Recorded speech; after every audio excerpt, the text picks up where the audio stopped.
I don't know if in my entire life I've ever been this heartbroken.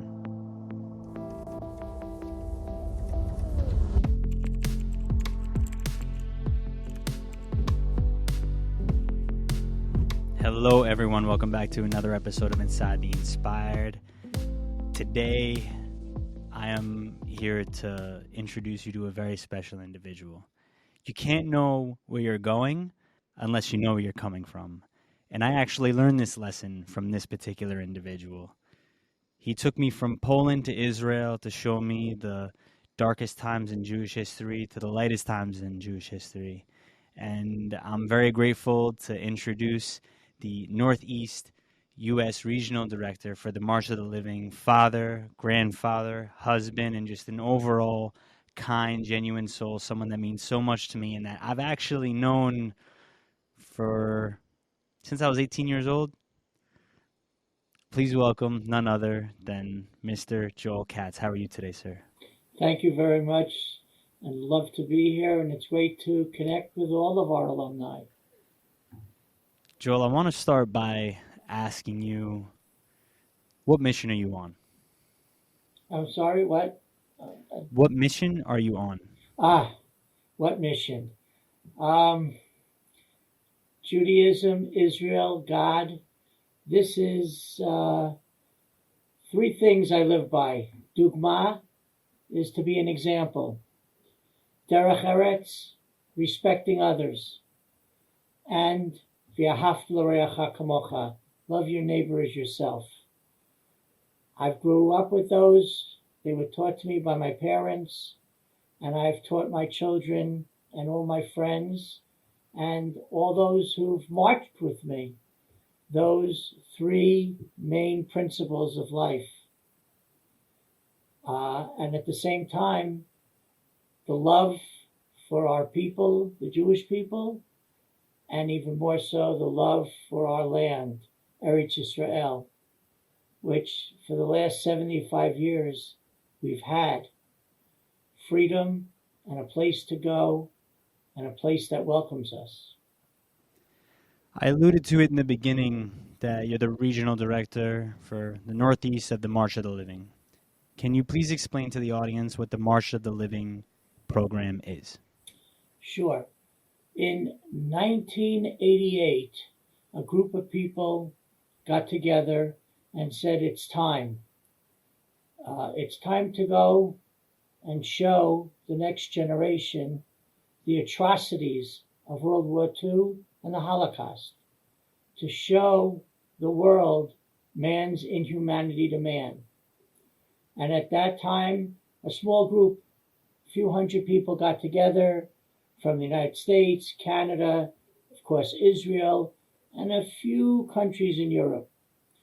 And every other year, for the next 5 or 10 years, they took a group of young adults, teenagers, and adults back to Poland. Now, in '88, it was still a communistic country.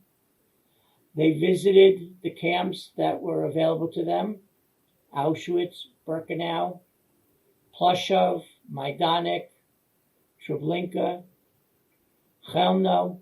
They took them to visit the ghetto, the Warsaw Ghetto, and of course the Krakow Ghetto. And the main thrust for that week in Poland was that on Yom HaShoah, Holocaust Remembrance Day, they all stood between the bunks of Auschwitz I. And then after the sounding of the shofar that we have used for over 3,000 years, we marched out quietly from Auschwitz I to Auschwitz II, which is Birkenau. And at Birkenau, at the crematoria, at the ovens that are now destroyed, they held a ceremony, a memorial for the 6 million Jews. So in 1988, 90, 92, 94, 96, the groups went. I was given the opportunity to join the program in 96, but fortunately or unfortunately, I was running the JCC Maccabi games for all the North American Jewish teams that were affiliated with Jewish community centers, where we had our own mini Olympics. And we hosted them at Metro West New Jersey, West Orange. We had the opening ceremonies at the Continental Arena. So I took a pass. In 98 was my first trip. And I was blown away. Blown away, even all the years of my teaching. My father, may he rest in peace, liberated Dachau. I have a picture of my father from 1946 standing at the oven in Dachau. And I took that same picture standing at the oven in Auschwitz. So we spent the week in Poland, and then, of course, as I said, we memorialized Holocaust Remembrance Day, walking out of Auschwitz to Birkenau. And then the second week, we went to Eretz Israel, to our land of Israel, where there too, we made the kesher, the connection of the Holocaust to our home land, Israel, where we memorialized all those that were killed during all the wars of independence that Israel has faced up until then, on Yom HaZikaron, Memorial Day. And then the following day, the marchers who walked out of Auschwitz joined together with the land and the people of Israel, and we celebrated Israel's Independence Day. I remember it well. It was the 50th anniversary of Israel's independence. And from there, again, we walked from the new city of Jerusalem to the Kotel, to the Western Wall. And these young people bridged the Holocaust of 1939 to 1945 to the creation, the independence of the State of Israel from 1948 to 1998. And I've been fortunate that every year since, except during COVID, I've had the honor of taking over 1,500 Jewish youth from Maryland to Maine, and periodically we would have others from Columbus, Ohio, Cincinnati, New Zealand, Australia, Mexico, Bogota, Colombia join our group. And every year we went back with a survivor who took us to their hometown in Poland, who took us to the slat of wood they laid on in Auschwitz or Birkenau. And they told us their personal stories. This year, we're now 52 countries that participate in the March of the Living. And please God, on May 1st, we will depart JFK and go to Poland so we can again memorialize the 6 million plus who were murdered during the Holocaust and keep their souls, lives, and memory as we walk out of Auschwitz again. The mission of the March of the Living is something that's resonated with me deeply since I was 18 years old.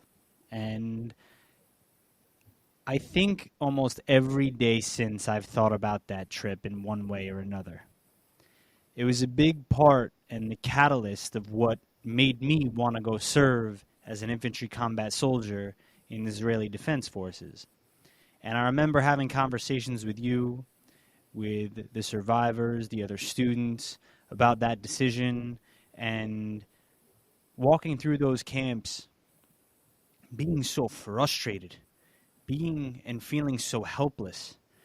And a big part of why now it's such an opportune time to bring you on the podcast, obviously in light of recent events, I feel it's very important to educate and inform on the history of what the Jewish people have gone through.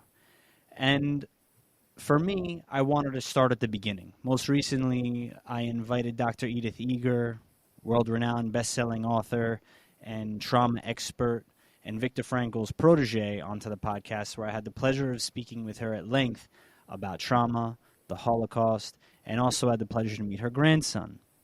And one of the lessons that resonates with me from Viktor Frankl's work, who's also a Holocaust survivor, Dr. Edith Eger's work, is all about how you can be uniquely yourself, but more importantly, how you can find meaning in suffering. And when I think about the experience that was March of the Living, and I think about that particular lesson of finding meaning in the suffering, and so that people can remember what happened so that it never happens again. That's what we always say, never forget. Joel, I'd love for you to elaborate on the premise of why it's so important to never forget. Well, Jonathan, it's you. You are the whole embodiment of what March of the Living is. You are third generation post the Holocaust. Your parents brought you up, gave you a good Jewish education, and gave you the opportunity to join us. So they lent me, I borrowed you for the 2 weeks. And I took you by the hand and they said, Jonathan, come, let's walk together with our scholars, with our survivor. And let me show you, Jonathan, what evil man can do so that we can learn and make sure it never happens again. We walked through the Warsaw Ghetto. We walked through the Krakow Ghetto. We went to the city of Lublin, where the great rabbis of Europe would meet and study the Talmud all the time. And you, Jonathan, touched those institutions, the synagogues, the Jewish community.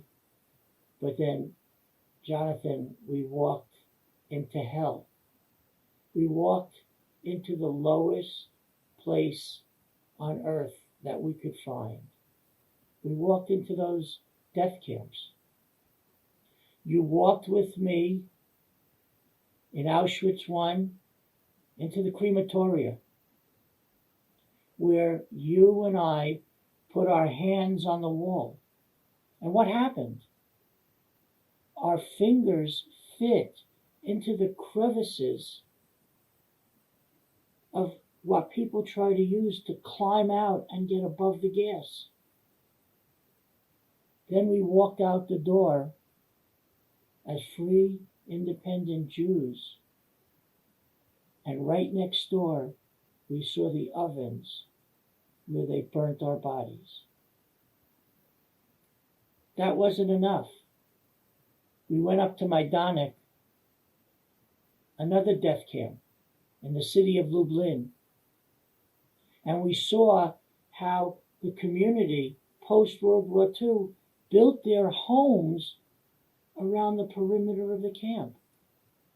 That when they look out their front window, they see the bunks where my ancestors were kept as prisoners, your ancestors. And then as we walked the full length of the camp, we got to the crematoria and the ovens there. And we had a similar experience that we had in Auschwitz. But in Majdanek, we had one change. When we walked out of the crematoria and the ovens, we saw the ashes that were dug up out of the ovens, and they're still there. Jonathan, you came home with those ashes in your mind and your fingers fitting in the crevices of the walls of the gas chamber. You transformed, Jonathan. You took the souls, the memories the history, and you implanted it in your heart and in your head, and more so in your soul. And you, Jonathan, and all the other marchers, you became the educators for your generation and for future generations. You are the kesher. You're the one, as Elie Wiesel says, you speak to a survivor, you become the witness. Jonathan Cohen, you are a witness to the murder of 6 million Jews and 5 million other human beings that God placed here on this earth. And to this day, and your podcast and your lifestyle is living proof of how important it is that we continue to take not just the youth, but the entire community through this journey. The problems, the heartfelt, the devastation of Poland, and then we fly off to Eretz Israel, that was born 2 years after the war ended. In November of 47, the declaration was made in the United Nations, and in 48, we became a free state. And today, 75 years later, unfortunately, what's going on, we're still fighting for our existence. But today, Jonathan, you and I have a place to go to. Jonathan, you had a place, an army to join, to defend, because you knew what it meant. And that's why keeping Eretz Israel, the safety of our people of Israel and our land of Israel, because in 1937, 38, 1940, 1943, no one let us in. We had no place to go. Jonathan, you are making sure, you've made sure through your duty, you're making sure today through your podcast, through your mission, and through your goals and objectives, that the people of Israel, the Jewish people of the world, will have a place to go. I couldn't have said it better. For me, as you pointed out, the mission to never forget. And I said it at the top of this podcast, you can't know where you're going unless you know where you came from. And the history that you and the March of the Living program educated me on at such a young, malleable age, kids are so impressionable. And the inspiration, the mentorship, the role model that you were at that time to impart such history, values. It's funny, the story is very sad, but I was coming back from the Hamptons with a couple friends and one person who I didn't know. I was driving back, and this individual at the end of the car ride, which is like 2.5, 3 hours back from New York, talking the entire car ride. And then at the end of the car ride, we start getting into the topic of Israel. And this individual is from Australia. And at the end of the car ride, the individual goes, "Do you ever feel that we've been brainwashed into thinking some of the things that we think about Judaism and about Israel?" And the entire car ride, I had been very, very quiet, even though I was the one driving. And the one time I spoke up, this is what I had to say. When it comes to every other minority, there's, in my view, a different perspective relative to what has to happen to the Jews. Let's put everyone else in a corner. Let's hide them. Let's do bad things to them. Let's enslave them. Let's send them back to where they came from. But for whatever reason, when it comes to the Jewish people, it's always about extermination. And I don't think that's brainwashing. I think that's just a fact. So whether or not I believe in God, I take it very personally that family I never met was murdered. And I don't need to try hummus or falafel or visit the land to have these feelings. I find it to be quite a very simple and true fact. And today, we see it where terrorists in the Hamas are live streaming massacres, and people are still in denial or they're glorifying it. So I'm at a crossroads where my tolerance for this behavior, this denial, this frustration is at bar zero. Nonetheless, I think it's still important to open up the conversation.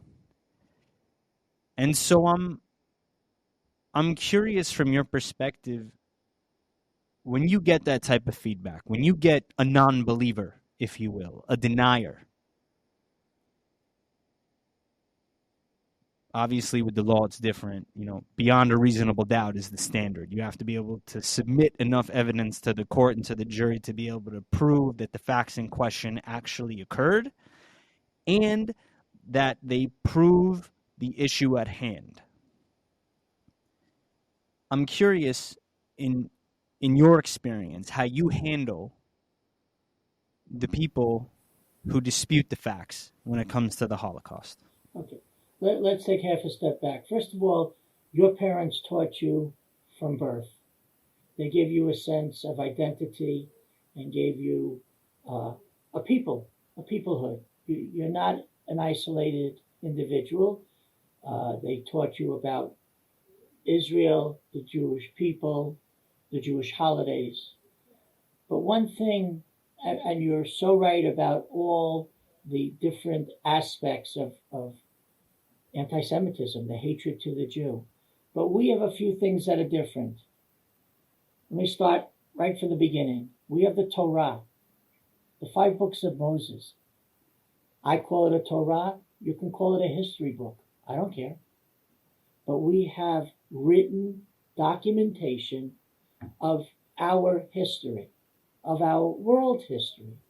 And those of us who believe that the Torah came from God to Moses, down from Mount Sinai and throughout. As we read today, this week's portion is Noah, about the floods that were brought in the land. And then we learn about Abraham and Ishmael, beginning of the Muslim world. And we learn about Isaac and Esau, and then Jacob and the 12 tribes. Then we have people like Jonathan Cohen and the over 300,000 who've gone on the March of Living, who can say, wait a second, to my friend sitting in the back seat driving home from the Hamptons. Wait, you could say what you want in the back seat, but I was there. I walked through the ghetto, through the beautiful community of Krakow. I saw the 4 or 5 synagogues that were there. I saw where the community lived. I saw the railroad tracks. I saw the railroad cars that my ancestors were put on. I saw their luggage. I saw their eyeglasses. I saw their shoes. I saw their ashes. I stood in the gas chamber. You're not talking about Joe Schmo or someone else on down the street or someone else who was on the beach in the Hamptons. You're talking to Jonathan Cohen, who was there. Jonathan Cohen, whose fingers got stuck in the crevices of the gas chamber wall. Jonathan Cohen, who touched the track and the steel bed that dead body was placed on to be shoved into the oven. Jonathan, you are the history book. You, fortunately, are alive to tell that non-believer, the person who believes you were brainwashed, you were there. And not only were you there, God bless you, you went back because you knew how important the land of Israel is. You put on your vest, you put on your rifle, you put on your helmet, and you fought. And you were prepared to defend that country with your own life. So that, like my great aunts and uncles, they weren't put on that railroad car, that cattle car, and taken off to one of those camps to work like slaves and then to be killed alive. But unfortunately, Jonathan, there are still people in this world who 11 days ago, reached the level, the madrigah, or I should say, have gone so far down in hell to do the same man's inhumanity to man. What Hamas did on Shabbat of Simchat Torah, on October 7th, they looked the baby, they looked the child, they looked at Jonathan's parents, and Jonathan's daughter in the face, and they cut your life. They ended your life. So, unfortunately, Jonathan, we have a lot of work to do because these people haven't learned how to treat human beings. Dugma, derech eretz, v'ahavta l'reacha kamocha, to love your neighbor. You didn't do anything to those Hamas boys. You gave them the Gaza and said, Geg is into hate, go live. I'll give you water, I'll give you food, I'll give you a job. Come into my city and I'll employ you. So how do they thank me? They wake me up in the morning and they murder my family in front of my eyes. We have a lot of work to do, Jonathan. Where does that work start? What does it look like? Education, Jonathan, you said it. You must talk to that friend from Australia in the back seat and talk to everyone else, whether they want to listen or don't want to listen. Let's be respectful, but we must educate. First, we must educate ourselves. Our brothers and sisters, our friends, our classmates, our colleagues at work, our community members, Jewish, non-Jewish, Muslim, Christian, Indian, anything they are, we must teach them diligently. We read that in the Shema, one of the key prayers in our liturgy. Teach them diligently. We're not using a gun. We're not using a knife. We're not using our fist. We're talking one man to another. Teach them, educate them. Worst comes to worst, you can say to them, I'm expanding your horizon. I think a big part of it is that my first initial reaction after all the emotion washed over me and seeing the social media response, seeing the internet break, my first reaction was to educate myself. And I did it with as many facts as I possibly could. I'm not familiar enough with the topography of Israel, the Palestinian population, how many surrounding Arab countries. Surface level information I know. But now I find myself digging deeper and deeper and deeper, reading the Hamas charter, informing as much as I possibly can. And in a day and age where information needs to be verified, we saw it today, right? A misfired rocket by Hamas into Gaza was immediately blamed on Israel. Mm-hmm. Reported by the news, and not one source, multiple. How do we combat this type of information, this misinformation? First of all, it's magnificent that you educated yourself. Just listen to your own words, Jonathan. You have the seichel, you have the knowledge. Your parents taught you. that the first thing you did was to investigate, to peel the onion and to learn all about it. Jonathan, the people we share this earth with, the world with, they don't even have the inkling, the self-pride to say, wait a second, let me peel the onion and let me teach myself, let me learn. The first thing you did was you taught yourself. All they're doing is listening to your buddy in the back seat, the brainwashing. They're listening to the fake news of what the left-wing bought media is talking about.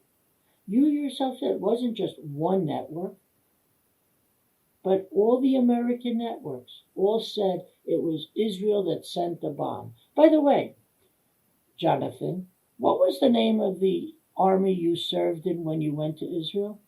The Israel Defense Ah, Forces.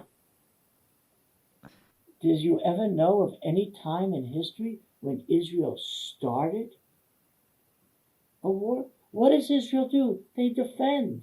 That's what we've done for 3,000 years, Jonathan, with anti-Semitism throughout our lifetime, throughout from Noah to today. We've always had to defend ourselves. You defended the people of Israel, the Jewish people of the earth, the land of Israel, Jonathan. Defend, but educate at the same time. When you started your army service in Israel, you were taught the history of the country. You were taught the history of the people. You weren't taught how to hold the gun right away. You weren't taught hand-to-hand combat. You were taught why and what the foundation of the peoplehood and the land is all about. That Abraham, Isaac, and Jacob, not Moses, but Aaron and the 12 tribes walked on that earth, walked on that land, on the sand, in that country that you defended. You're an extension of them, Jonathan. And that's what we, you, what we teach the participants on the march. That they are the generation, the modern day generation of all the people who stood at Mount Sinai, who received the Ten Commandments, the values, the principles that you were taught by your parents and by your upbringing and through your military service, and that you're teaching your children. 4 generations, Jonathan, since the oven. When I listen to how you speak about the Holocaust and the lessons that you've taught, and I think about my grandparents as survivors, my maternal grandparents more accurately, and I think about the family that I never met, and I think about what happened 11 days ago and the different narratives that have been spewed since. And I watch now in real time the narrative continue to shift. And the first thing that comes to my mind is this quote. Usually it applies more in negotiation, but the power of standing still. That there is a power in standing still. And now more than ever, I feel a responsibility to stand my ground. And I mentioned before what I'm doing, how I'm educating myself, verifying resources, but my concern, my fear is that lack of curiosity and trying to instill it in others. If what can happen happened again, and people continue to deny or glorify those heinous acts, how do you cultivate a curiosity? How do you instill a kindness and an open mind in someone who believes they already have an open mind? It's a fixed mindset. How do you change their perspective? Well, trying to be uh, appropriate, trying to be a Ben Adam, a man of the Torah, a man of the earth. We got to keep repeating ourselves. We got to try to understand where that person we're talking to is coming from. Talk to them on their level. Talk to them in their language. And keep talking. Don't stop talking. Don't stop giving them pictures. Don't stop giving them examples. Don't stop giving them the media that you and I are looking at, whether it's the news from Israel that I watch religiously. Um, don't stop telling the story of your grandparents.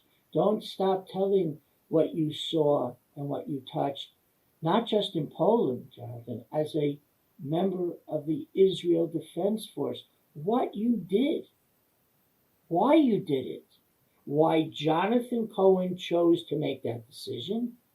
But we're not going to change the fanatic who stood in Kibbutz Erez or Be'eri or one of the other kibbutzim along the Gaza Strip and put a gun to the mother and father's heads and blew their brains out. That person we're not. As far as we both know, they are beyond reproach, and we have a legal system and judges who can take care of them and put them in protected custody, so to speak, to put them away. But we need to teach everyone else that God gave us good and evil. We're taught in school, from nursery school on, what's a good thing and what's a bad thing. As parents, we teach our children to do good. We must continue every minute of our life to keep teaching history, keep teaching the good things, the morals, the ethics, the principles of good life, and protect. What was the first thing that Israel government said? Free the Palestinians. Let them leave the strip. Let them either go south into Egypt. They've asked Jordan and Syria to take them, but of course they won't. But what did Israel do? They dropped flyers written in Arabic. My Palestinian brothers and sisters, pack up your suitcase and leave the control of Hamas, who wants only to annihilate you and me. We must keep talking until we're blue in the face and then some. Never stop talking. Never stop doing your podcast or play it over and over, Jonathan. Never stop giving them information. The facts that you find, the background that you found about the Palestinian mission and the Palestinian doctrine, share that with them. Post it today on Instagram, on Facebook, on WhatsApp, wherever you can, so that every Joe Schmo in the world could read it. They don't know who Jonathan Cohen is. But you know what, Jonathan?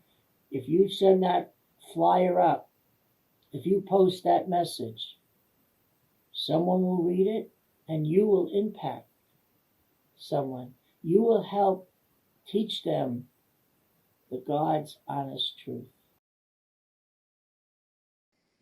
That's why I believe in having these conversations. I believe in opening up the dialogue. I believe in the education, and I believe in the message and the mission. And also, being an attorney, I understand the value in the opposing side. And I understand the importance of weighted believability. And I also understand the importance of facts and evidence. And the facts and evidence are obviously overwhelming, from what happened in the Holocaust to what happened 11 days ago. And I don't know if in my entire life I've ever been this heartbroken, ever.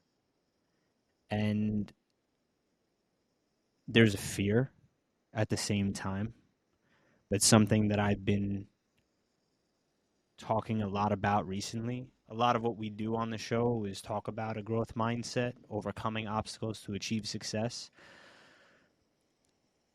But independent of that, a, a common theme here is courage. And courage doesn't exist without fear. And how we proceed, regardless of that fear, is what makes us brave, is what makes us courageous. And so my question to you is,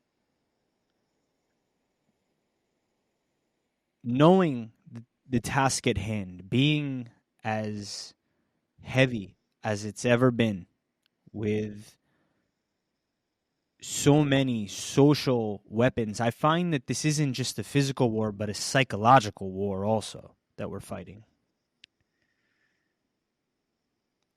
We talked about how we can start to educate and inform and fight back. My question to you is, will it ever be enough? That's a very deep and heavy question. I would tell you, I have hope.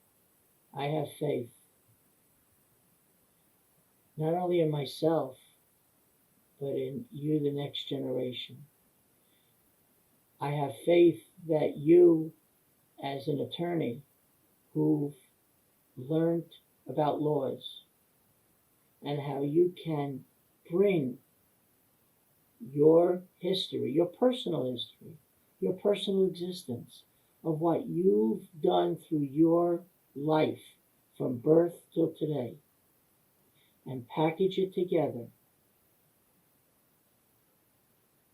the professional side and your personal side. You said courage needs fear. Well, that's the difference between you, Jonathan, and those murderers who went into the kibbutzim last Shabbat. You have fear, so therefore you can be courageous. They don't have fear. They've been brought up and taught not to fear because they've been brought up that life today is not that important. They've been taught in their world to come. So yes, there is a definite divide in our headsets, in our psychology.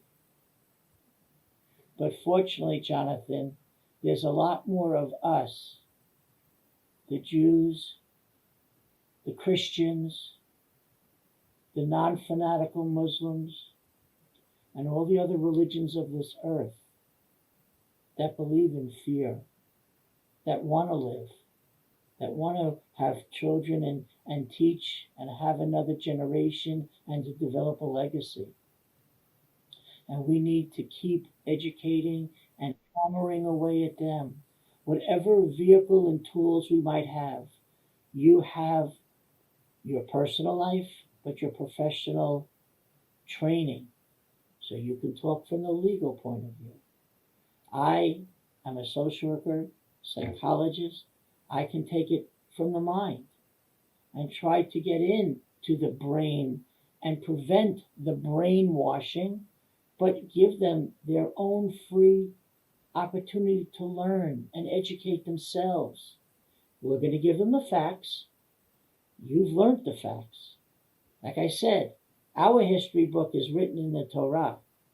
Our 75 years of Israel independence is in front of us every day of the week. You walked through those 75 years. And we cannot stop talking about it, writing about it, interneting, social mediaing about it, over and over. But as you did, Jonathan, you first have to educate yourself. And I'm learning from you tonight. The first thing I will tell my friends, my colleagues, my children, sit down, learn about them. Learn about our enemies. Learn why they are our enemies. And if you can understand our enemy, then you know how to approach them and to defend yourself and your people against them. I don't want this entire episode to be so somber, so in the spirit of lifting the spirits up. Joel, you've taken so many young individuals and made such a positive impact on their lives. I can speak to that as a firsthand testimonial, as well as the rest of my siblings, where you also took them on the march. And I still know of so many other individuals that have gone through your program and had such a positive, healthy experience that stays with them and dictates their observance and loyalty and recognition of why it's so important to never forget.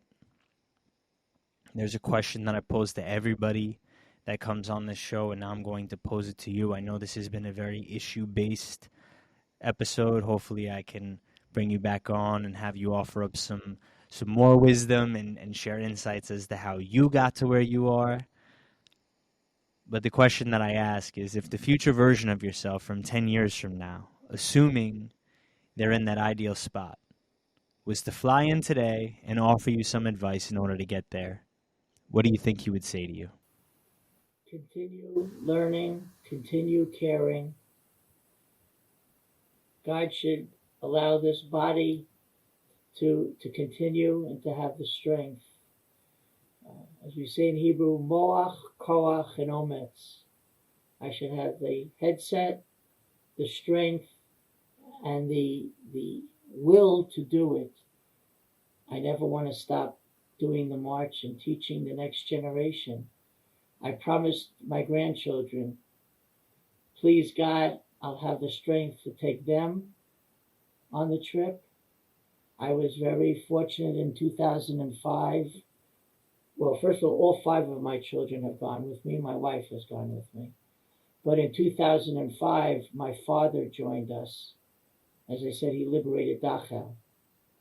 And I had my father and one of my children with me. I had 3 generations side by side.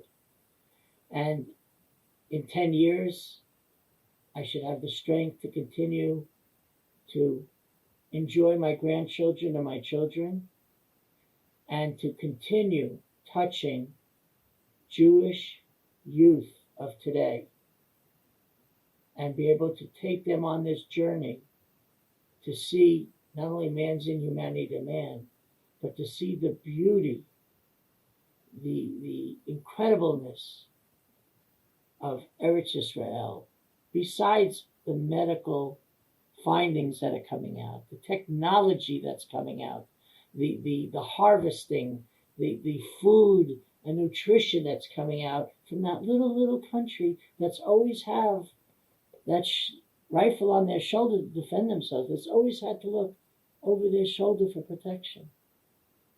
But we must, you must, I must, your listeners must plan for the future, plan good things for the future.